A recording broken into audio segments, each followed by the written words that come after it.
Ποιες άραγε είναι οι μοναδικές εκείνες λέξεις και εκφράσεις που χρησιμοποιούνται μόνο από Έλληνες του εξωτερικού? Ποια είναι άραγε τα λεγόμενα Greeklish?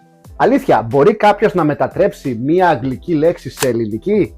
Το βίντεο έχει εκπαιδευτικό χαρακτήρα, αλλά είμαι σίγουρος ότι θα διασκεδάσεις, ειδικά εάν μείνεις μέχρι το τέλος, για να θυμούνται οι παλιοί και να μαθαίνουν οι καινούργοι. Let's begin!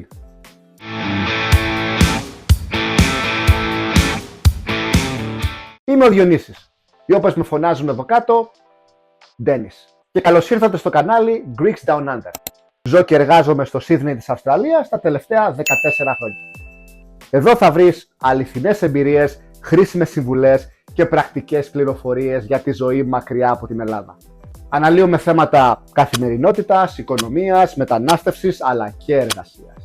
Στόχος μας είναι να ενημερώσουμε όλους αυτούς που θα ήθελαν να μάθουν περισσότερα για το πώς άραγε είναι η ζωή για έναν Έλληνα σε μια χώρα του εξωτερικού. Πρέπει να αναφέρουμε ότι το βίντεο αυτό γίνεται με πολύ σεβασμό στην πρώτη γενιά των Ελλήνων μεταναστών, που χάρη στην εφευρετικότητά τους κατάφεραν να βρουν τρόπους επικοινωνίας σε ένα αγγλικό περιβάλλον χωρίς να ξέρουν αγγλικά. Και πάμε να ξεκινήσουμε. Η πρώτη λέξη που θα αναφέρουμε σήμερα τη χρησιμοποιούν και οι Έλληνες του εσωτερικού μερικές φορές. Είναι η λεγόμενη business. Σίγουρα το έχεις ακούσει. Η λέξη business προέρχεται από την αγγλική λέξη business, που σημαίνει επιχείρηση. Υπάρχει έκφραση «τρέχω την δική μου business». I'm running my own business. Και μιλάμε για profit. Την ακούς συχνά από Έλληνες επιχειρηματίες. Μια άλλη πολύ συχνή λέξη που ακούμε είναι το τελεβίζιο. Έλα, αυτό δεν είναι δύσκολο. And I show you how the root of that word Προέρχεται από την αγγλική λέξη television, που σημαίνει τηλεόραση. Ξέρω, αυτά είναι τα εύκολα. Κάτσε μέχρι το τέλος, σου έχω κι άλλα. Για να ανοίξεις το τελεβίζιο, τι ψάχνεις? Πού είναι εργάμωτο, πού το έχω βάλει? Ξέρω τι ψάχνεις. Το remote. Τι είναι το remote? Το remote προέρχεται από την αγγλική φράση remote control, που σημαίνει το τηλεκοντρόλ ή το χειριστήριο. Όπως θέλεις πες το. Φαντάσου τώρα να καθαρίζεις το σπίτι σου και να χρησιμοποιείς λέξεις όπως μόπα, φλόρι, γούβα και καρπέτο. Εδώ σπίτι, you speak Greek. Πρέπει να βάλω την γούβα μπρος για να καθαρίσω το καρπέτο. Ή το άλλο, το φλόρι είναι χάλια. Πού έχω βάλει τη μόπα? Εάν το καταλάβατε, το καρπέτο έρχεται από την αγγλική λέξη carpet, που σημαίνει χαλί. Η μόπα από την αγγλική λέξη mop, που είναι σφουγγαρίστρα. Το φλόρι είναι το πάτωμα, floor. Και η γούβα, αυτό μπορεί να είναι λίγο δύσκολο. Είναι η ηλεκτρική σκούπα. Καταπληκτικό, εντάξει. Συνεχίζουμε. Πηγαίνουμε προς την κουζίνα και βλέπουμε μπροστά μας τη φρίζα. Όχι αυτή τη φρίζα. Αυτή τη φρίζα. Όπως καταλάβατε, η φρίζα προέρχεται από την αγγλική λέξη fridge, που σημαίνει ψυγείο. Φαντάσου ο θείος σου την Κυριακή του Πάσχα να σου λέει παλικάρι, άνοιξε τη φρίζα και πάρε μια μπύρα να δροσιστείς. you should be proud to be Greek. Αξία ανεκτήμητη. Και καθώς φεύγουμε από το ψυγείο ή τη φρίζα ή το ψυγείο, όπως θες πες το, πηγαίνουμε να μαγειρέψουμε και μπροστά μας έχουμε τη στόφα. Η αλήθεια είναι ότι η στόφα είναι μια λέξη που χρησιμοποιείται και στην ελληνική επαρχία. Για όσους δεν ξέρουν, η στόφα προέρχεται από την αγγλική λέξη stove, που σημαίνει η επιφάνεια της κουζίνας. Επίσης έχεις και επιλογές. Αν δεν θέλεις να μαγειρέψεις τη στόφα, μπορείς να χρησιμοποιήσεις το γκρίλι. Όχι αυτό το γκρίλι. Το γκρίλι εδώ είναι αυτό. Ναι, ξέρω, έβλεπα Dragon Ball όταν ήμουν μικρός. Πώς τα βρίσκουν οι βλαμμένοι μεταξύ τους? Το γκρίλι προέρχεται από την αγγλική λέξη grill, που είναι η ψισταριά. Παιδιά, αυτή είναι η καθημερινότητά μας στο εξωτερικό. Περίμενε, έχω κι άλλα. Τώρα φεύγουμε από την κουζίνα και πηγαίνουμε προς το γραφείο. Ανοίγουμε το σιρτάρι και βλέπουμε κάποια χαρτιά, αλλά ψάχνουμε ένα συγκεκριμένο. Και αυτό το συγκεκριμένο χαρτί που ψάχνουμε είναι το κοντράτο. Το κοντράτο, για να μην το χάσω, το έχω βάλει σε κάποιον μπούκο. Μπορεί να το καταλάβατε, μπορεί και όχι. Το κοντράτο έρχεται από την λέξη contract, που σημαίνει συμβόλαιο. Και ο μπούκος έρχεται από την λέξη book, που σημαίνει βιβλίο. Αλλά πολλοί μερικές φορές εννοούν τον φάκελο.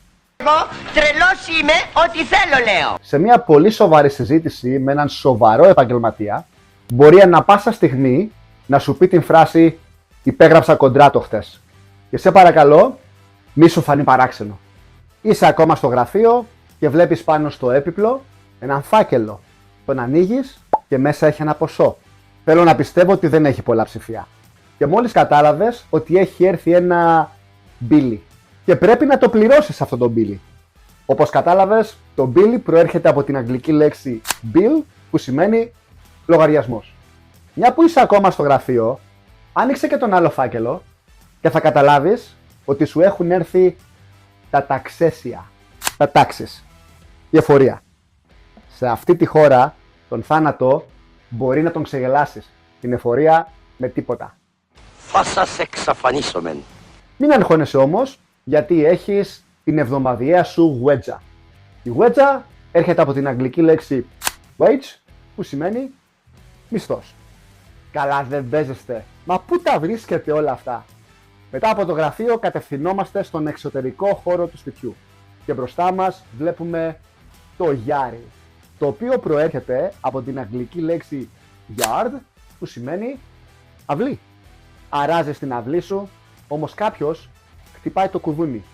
Είναι ένας courier, ο οποίος σου έχει φέρει ένα boxy. Λογικά θα έχει κάτι μέσα.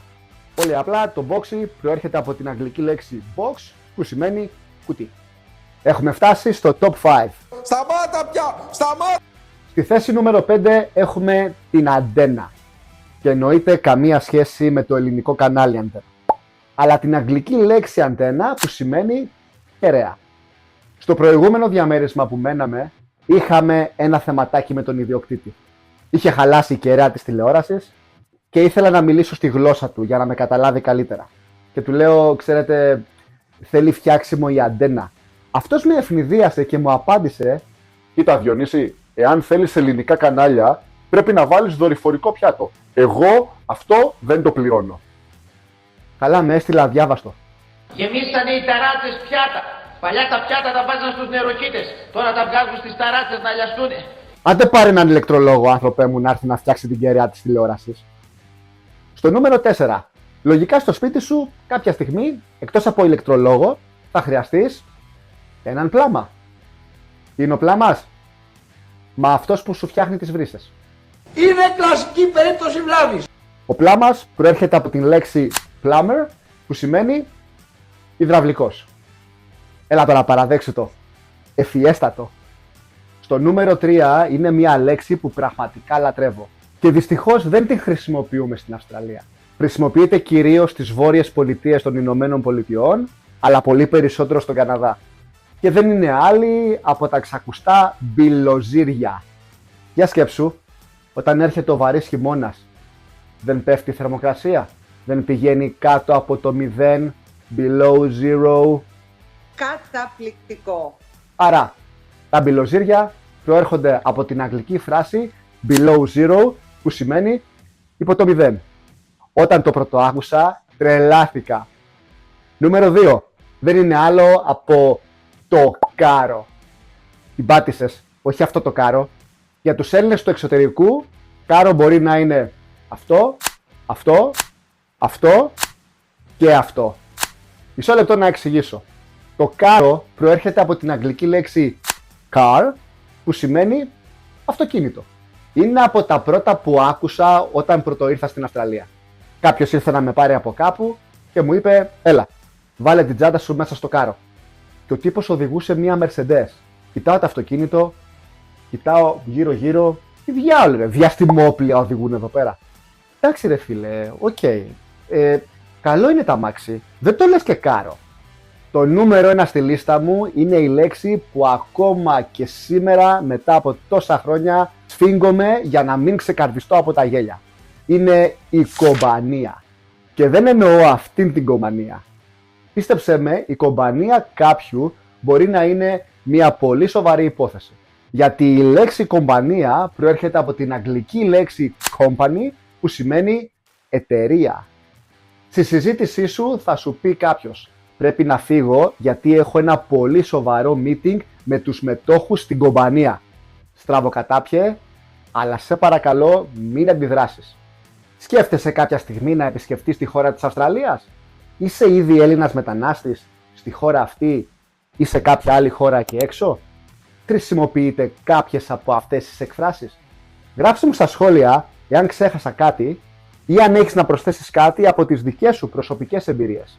Είτε είσαι στην Ελλάδα, είτε στην Αυστραλία, είτε σε κάποια άλλη χώρα του εξωτερικού.